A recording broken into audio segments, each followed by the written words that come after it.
Nouveau numéro du journal La Semaine dans les kiosques qui arrive aujourd'hui. 255, si j'ai bien compté ou je me trompe ? Exact. Bon, très bien.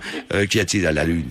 Eh bien, on parle d'un équipement qui va arriver l'année prochaine dans notre région, c'est le musée de Gravelotte. Alors, on se dit, tiens, pourquoi ouvrir sur un musée de Gravelotte ? Eh bien, simplement parce que, après Pompidou, un musée à Gravelotte, eh bien, ça tombe bien pour faire un jeu de mots, et surtout, j'allais dire, ça devrait permettre d'accroître encore le rayonnement de la région Messine par rapport à ceux qui vont venir visiter donc ces nouveaux pôles, parce que Gravelotte est un des noms les plus connus en France, un peu partout, à cause d'une expression, à cause de la bataille de 1870.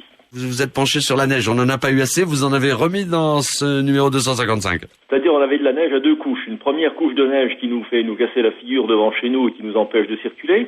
Mais l'autre aspect, l'autre couche de cette neige, c'est celle qui est tombée sur les Vosges et qui fait que les stations et toutes les installations de ce secteur-là tournent à plein et pourront offrir toute une variété d'offres, j'allais dire, pour les vacances de février qui commencent à la fin de la semaine prochaine. On a fait le tour des nouveautés dans les stations et aussi on vous rappelle que grâce au passe-neige qui a été mis en place par la région, eh bien pour 1 euro aller-retour, vous pouvez aller dans les Vosges. Un dossier aussi pour bien expliquer à vos lecteurs ce qui se passe du côté du commerce lorrain et mosellan. Oui, il y a eu des assises du commerce, des états généraux du commerce de Metz Métropole, lundi à l'Arsenal, à Metz, et on y a vu deux aspects, l'un dont on vient de parler, c'est-à-dire celui de Pompidou et du rayonnement par la culture, avec un exposé fantastique du premier adjoint au maire de Bilbao qui expliquait comment à un moment donné, eh bien, il faut avoir du courage et prendre les devants.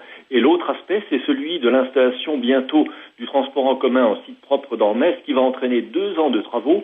Et donc là, les Messins ont fait le point avec les commerçants d'autres villes pour voir comment ils avaient digéré cette période de travaux sans mourir.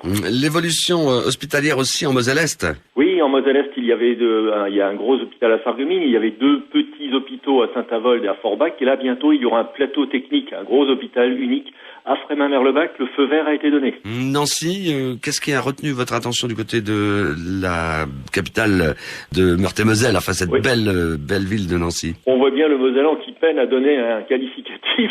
Donc on continue à découvrir les secteurs de Nancy, et là, cette fois-ci, c'est la rue Saint-Nicolas, une rue qui est pleine de charme, pleine de commerçants exotiques, mais aussi de meubles design, donc une rue très chic, donc la rue Saint-Nicolas. Et puis, traditionnellement, bien sûr, le Bon Plan. Alors le Bon Plan, c'est Bertrand François, qui est l'entraîneur des filles du handball à Metz, et qui nous raconte comment, ce garçon a entraîné alternativement des équipes de filles et de garçons, quelle est la psychologie d'une équipe féminine et comment on fait avancer les jeunes dragons sur le plancher des arènes à Metz. Si on lit ce numéro 255 du journal La Semaine, on a peut-être envie de réagir à ce qui a été écrit sur le papier. Et là, on file sur le site internet, Jean-Pierre. Et qui s'appelle lasemaine.fr.